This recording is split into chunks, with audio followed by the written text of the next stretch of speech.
Ini dia 8 berkas yang harus rekan ketahui sebelum daftar CPNS Kemenkumham di tahun 2024. Jadi, khusus untuk rekan yang ingin daftar CPNS Kemenkumham, simak videonya. Nah, biar rekan semua, ini merupakan rekapan dari berkas-berkas yang perlu rekan ketahui sebelum daftar di CPNS Kemenkumham pada tahun 2024 agar nantinya rekan terdapat bayangan bahwasanya di CPNS Kemenkumham terdapat beberapa berkas yang perlu dipersiapkan. Nah, yang pertama terdapat kartu tanda penduduk atau KTP atau EKTP. Nah, jika rekan belum mempunyai KTP, biasanya sudah sih, tapi kalau belum, rekan bisa mencari surat keterangan kependudukan di Dinas Pendudukan Catatan Sipil di daerah rekan masing-masing. Kemudian hal yang perlu diperhatikan di KTP ini yaitu format file yang akan diunggah nanti dalam bentuk JPG rekan, berwarna, tidak boleh hitam putih. Kemudian ukuran file maksimal 500 KB. Nah, yang kedua yaitu akte kelahiran, atau jika rekan tidak punya akte kelahiran, rekan bisa mencari surat keterangan lahir juga di Disdukcapil.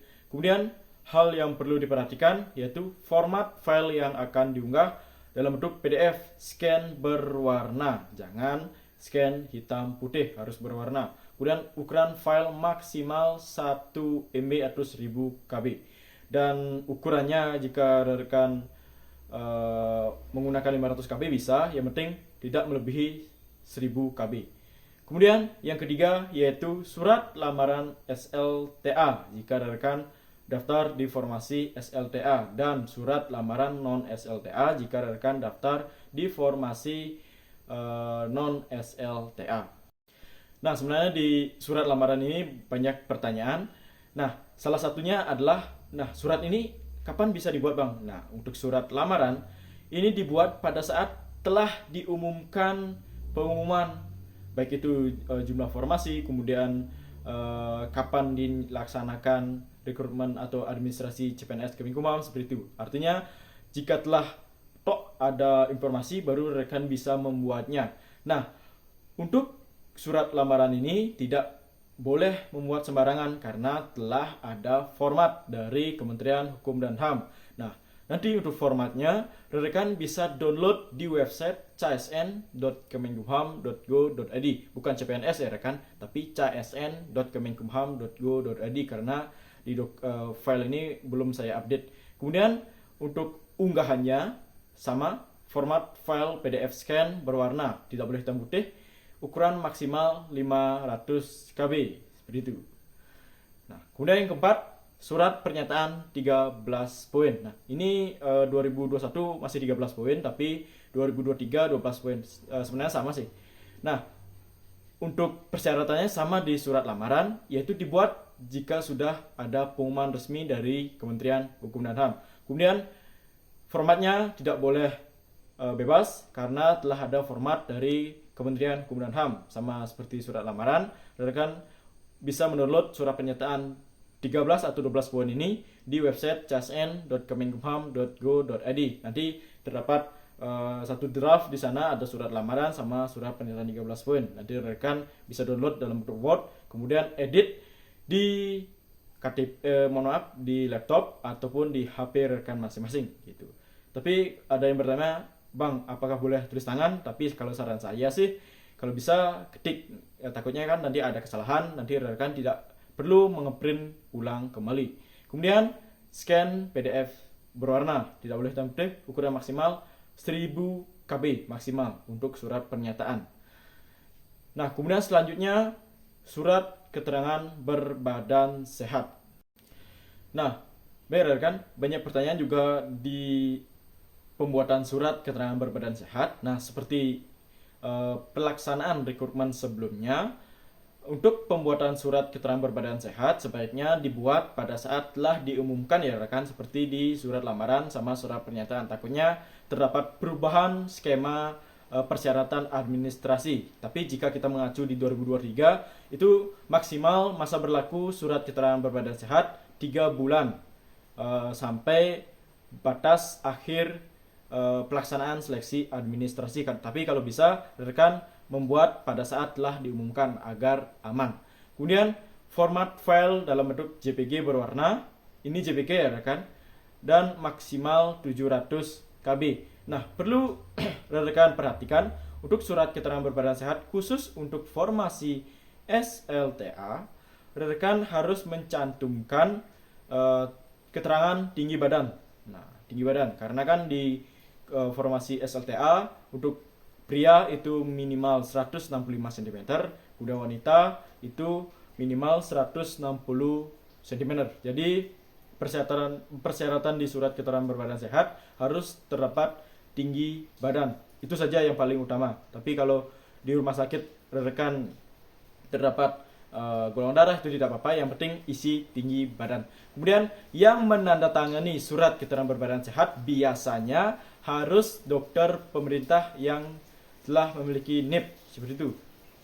Tapi kalau NRP kurang lebih bisa sih, tapi kalau bisa sih yang sudah memiliki NIP. Kemudian untuk tempat mencari surat keterangan berbadan sehat sebaiknya di rumah sakit pemerintah, bukan di puskesmas. Nah, harus di rumah sakit pemerintah ya rekan, baik itu rumah sakit RSUD, kemudian RSU, kemudian RSUP, kemudian rumah sakit TNI Polri diperbolehkan. Yang penting tidak di klinik maupun di puskesmas. Karena di tahun 2023 banyak rekan yang salah membuat surat keterangan berbadan sehat. Nah, selanjutnya yang keenam, ijazah atau surat keterangan lulus. Nah, untuk ijazah, jika rekan telah memiliki ijazah, rekan upload ijazah, seperti itu. Nah, jika rekan belum mempunyai ijazah, rekan bisa menggunakan surat keterangan lulus atau SKL yang dikeluarkan oleh lembaga pendidikan atau sekolah rekan masing-masing.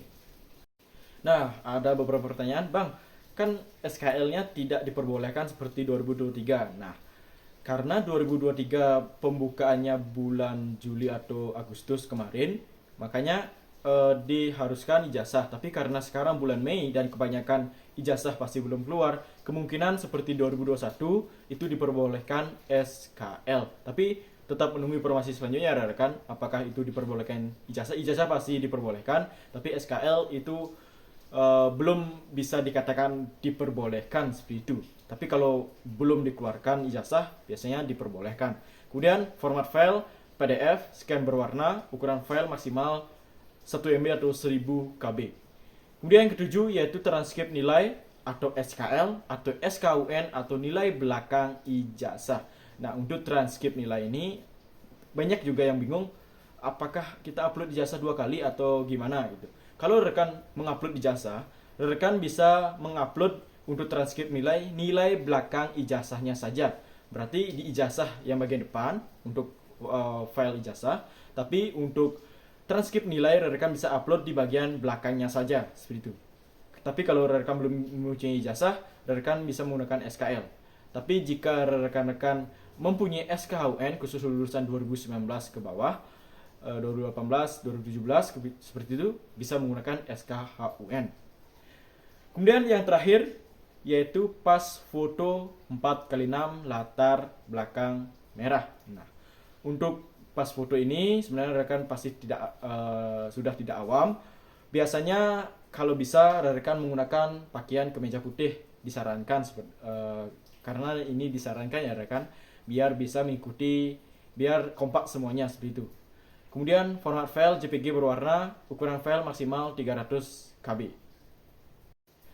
Nah, baik rekan, seperti itu penjelasan singkat mengenai berkas-berkas yang perlu rekan persiapkan di rekrutmen CPNS Kemenkumham di tahun 2024. Nah, berkas ini kayaknya tidak akan berubah karena telah digunakan dari dulu, dari rekrutmen sebelumnya, karena tidak ada perubahan. Mungkin terdapat beberapa ketentuan yang berbeda. Nah, untuk berkasnya nanti rekan telah mempersiapkan, nanti diupload di website sscsn.bkn.go.id tempat rekan daftar formasi seperti itu.